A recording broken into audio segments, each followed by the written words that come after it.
ರಾಜ್ಯ ಕಾರ್ಯ ಪದವಿ ಮಹಾವಿದ್ಯಾಲಯ ಹುಬ್ಬಳ್ಳಿ ಇವರ ವತಿಯಿಂದ ಆಯೋಜನೆ ಮಾಡಲಾದ ರಾಷ್ಟ್ರೀಯ ಸೇವಾ ಯೋಜನೆ ಎನ್ಎಸ್ಎಸ್ ವಿಶೇಷ ಶಿಬಿರ ಧಾರವಾಡ ಜಿಲ್ಲೆಯ ಹುಬ್ಬಳ್ಳಿ ತಾಲೂಕಿನ ಕಂಪ್ಲಿಕೊಪ್ಪ ಗ್ರಾಮದಲ್ಲಿ ಯಶಸ್ವಿಯಾಗಿ ಪೂರ್ಣಗೊಂಡಿದೆ. ವಿದ್ಯಾರ್ಥಿಗಳಲ್ಲಿ ನಾಯಕತ್ವ ಗುಣ, ಸಂಘಟನಾ ಕೌಶಲ್ಯ, ಸೇವಾ ಭಾವನೆ ಮತ್ತು ಗ್ರಾಮೀಣ ಜೀವನದ ಅರಿವು ಮೂಡಿಸುವ ಉದ್ದೇಶದಿಂದ ಈ ಶಿಬಿರವನ್ನು ದಿನಾಂಕ 8-12-2025 ಆಯೋಜನೆ ಮಾಡಲಾಗಿತ್ತು.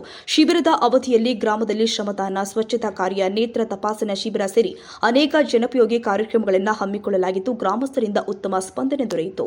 ಈ ಶಿಬಿರದ ವಿಶೇಷ ಸಂದರ್ಭದಲ್ಲಿ ಗ್ರಾಮದ ಹಿರಿಯ ಜೀವಿಯಾದ ಕಮಲಮ್ಮ ಗದಿಗೆಪ್ಪ ಮೊರಬದ್ ಅವರು ತಮ್ಮ ಕುಟುಂಬ ಬಂಧುಗಳೊಂದಿಗೆ ಶಿಬಿರಾರ್ಥಿಗಳಿಗೆ ಸವಿ ನೆನಪಿನ ಕಾಣಿಕೆಯನ್ನು ವಿತರಿಸಿ ವಿದ್ಯಾರ್ಥಿಗಳ ಸೇವಾ ಭಾವನೆಯನ್ನು ಪ್ರಶಂಸಿಸಿದರು. ಕಾರ್ಯಕ್ರಮದಲ್ಲಿ ಶ್ರೀಯುತ ಯಲ್ಲಪ್ಪ ಹುಬ್ಬಳ್ಳಿ, ಮಹಂತೇಶ್ ಮೊರಬದ್, ಎಸ್ಟಿಎಂಸಿ ಸರ್ವ ಸದಸ್ಯರು, ಮಹಾವಿದ್ಯಾಲಯದ ಪ್ರಾಚಾರ್ಯರು, ಕಾರ್ಯಕ್ರಮ ಅಧಿಕಾರಿಗಳು ಹಾಗೂ ಶಿಬಿರಾರ್ಥಿಗಳು ಉಪಸ್ಥಿತರಿದ್ದು ಶಿಬಿರದ ಯಶಸ್ಸಿಗೆ ಕೈಜೋಡಿಸಿದರು.